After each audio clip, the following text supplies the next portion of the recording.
আজকে আমি 2 কেজি গরুর মাংস আর 2 কেজি চিনি গুঁড়া চাল দিয়ে কিন্তু কাচ্চি রান্না করব। মাংসের মধ্যে আবার বড় একটা লেগ পিস আছে, তো এটার ওজনই অনেক বেশি হয়ে গিয়েছিল। তো যাই হোক, এখন হচ্ছে আমি একটু প্রথমে পেঁয়াজ বেরেস্তাটা করে নিব। পেঁয়াজ বেরেস্তা যেহেতু লাগবেই, পেঁয়াজ বেরেস্তা তো সবাই করতে পারেন। তো যাই হোক, পেঁয়াজটা বেরেস্তা করা হয়ে গিয়েছে। এবার হচ্ছে বাকি যে কাজগুলো সেগুলো আমি সেরে ফেলবো। এখানে আমি চালটা ঢেলে নিলাম, আর চালটা আমি কিছুক্ষণের জন্য ভিজিয়ে রাখবো 10 থেকে 15 মিনিট। কাচ্চিতে তো আলু না হলেই নয়, আমি আলুগুলো গোটা গোটা রেখেছি, আর তার সাথে আমি 1 চিমটি পরিমাণ জর্দা কালার আর তার সাথে একটু গোলাপ জল মিক্স করে সুন্দরভাবে মাখিয়ে নিলাম। পরে আলুটা ভেজে নিলে সুন্দর একটা সুঘ্রাণ আসবে, আর কালারটাও কিন্তু অনেক সুন্দর হবে। এরপরে মাংসটা ম্যারিনেট করে নিতে হবে। মাংস ম্যারিনেট করার জন্য প্রথমে এখানে আমি হাফ কাপ টক দই দিয়ে দিলাম, 2 টেবিল চামচ পরিমাণে আদা আর 1.5 চামচ পরিমাণে রসুন বাটা আমি দিয়ে দিচ্ছি।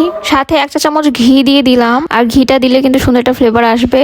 আর চাইলে এটা স্কিপও করা যাবে, না দিলেও কোনো প্রবলেম নাই। তারপরে আমি এখানে টমেটো সস দিয়ে দিচ্ছি পরিমাণ মতো। দেন আমি রাঁধুনি কাচ্চি মশলাটা নিয়ে নেব। তার মধ্যে আমি এখানে 2টা প্যাকেট আছে, 2টার মধ্যে একটা প্যাকেট আমি দিয়ে দিচ্ছি, যেটা হচ্ছে গোটা মশলা আছে সেটা আমি রেখে দিয়েছি, আর গুঁড়ো মশলাটা আমি দিয়ে দিচ্ছি।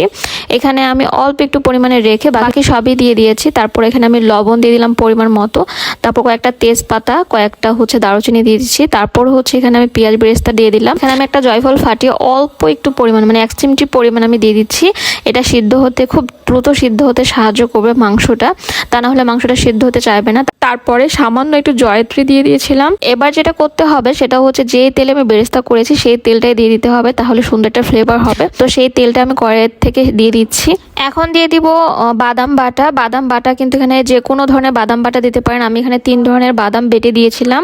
তো এটাও পরিমাণ মতো দিতে হবে, 1/4 কাপের মতো আমি দিয়ে দিচ্ছি বাদাম বাটা। পরে খুব ভালোভাবে মিক্স করতে হবে, অনেকক্ষণ যাবত এটা মাখিয়ে নিতে হবে, অনেক সফট হয়ে যাবে মাখাতে মাখাতে। অবশ্যই এটা ভালোভাবে মাখাতে হবে। তারপরে এখানে আমি 1 ঘন্টার জন্য এটা ম্যারিনেট করে রেখে দিব। আর এইদিকে আমি ময়দার ডোটা করে নেব। ময়দার ডোটা কিন্তু একেবারে খুব মানে নরম করা যাবে না, এভাবে একটু শক্ত শক্ত করে রাখতে হবে। আমি চালটা সেদ্ধ করে নেব। আমি চিনি গুঁড়া চালটা এখানে ইউজ করেছি। রাঁধুনির যে গোটা মশলাটা ছিল সেটা আমি দিয়ে দিচ্ছি। তারপরে এখানে আমি চালটা ঢেলে দিলাম। চালটা আমার এখানে 50% সিদ্ধ করে নেব। আর আমার 50% চালটা সিদ্ধ করা হয়ে গিয়েছে। এবার হচ্ছে আমি চালে যে পানিটা আছে সেটা আমি ঢেলে দিব। আর এটা কিন্তু ফেলবো না, এটা নেক্সট টাইম কাজে লাগবে, সেটা আমি দেখিয়ে দিচ্ছি। আমি কিন্তু আলুগুলো ভেজে নিয়েছি। ম্যারিনেট করা মাংসটার উপর আমি ভাজা আলুগুলো দিয়ে দিচ্ছি। তারপর আমি 10 থেকে 20 মিনিটের মতো আমি মাংসটা ভালোভাবে কষিয়ে নিব। এটা কিন্তু অনেকেই কষিয়ে নেয় না, সরাসরি ভাবে ভাতের মধ্যে দিয়ে দম দিয়ে রান্না করে। পার্সোনালি আমি করি এটা। 20 মিনিট কষানো হয়ে গেলে আমি এর উপর কিছু কিশমিশ আর কিছু বেরেস্তা দিয়েছি। তারপরে আবার আমি ধাপে ধাপে ভাতগুলো দিয়ে দিচ্ছি।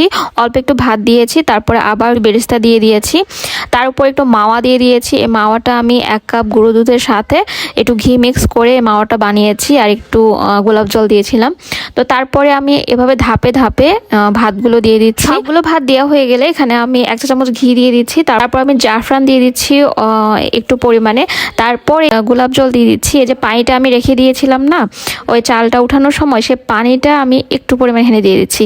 এতে করে এখানে চালের ঘ্রাণটা থাকে, ভালো একটা ফ্লেভার হয়। তো ওই পানিটা আমি এখানে ব্যবহার করেছি, আলাদা কোনো পানি ব্যবহার করি নাই। তো এরপরে আমি দম দিয়ে দিব। আমি ময়দাটা খুব ভালোভাবে হাঁড়ির মধ্যে লাগিয়ে দিব, যাতে করে কোনোভাবে বাতাস না ঢুকতে পারে। এইভাবে প্রায় 1 থেকে 1.5 ঘন্টার মতো আমি ভাতটা রেখে দেব। প্রায় 1.5 ঘন্টা পর ফিরে এসেছি।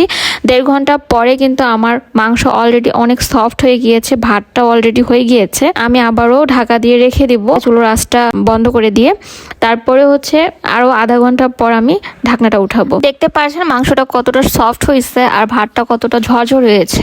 একদমই আমি সহজভাবে রেসিপিটা শেয়ার করেছি। ভালো লাগলে অবশ্যই আপনার টাইমলাইনে শেয়ার করে রাখবেন। আসসালামু আলাইকুম, আল্লাহ হাফেজ।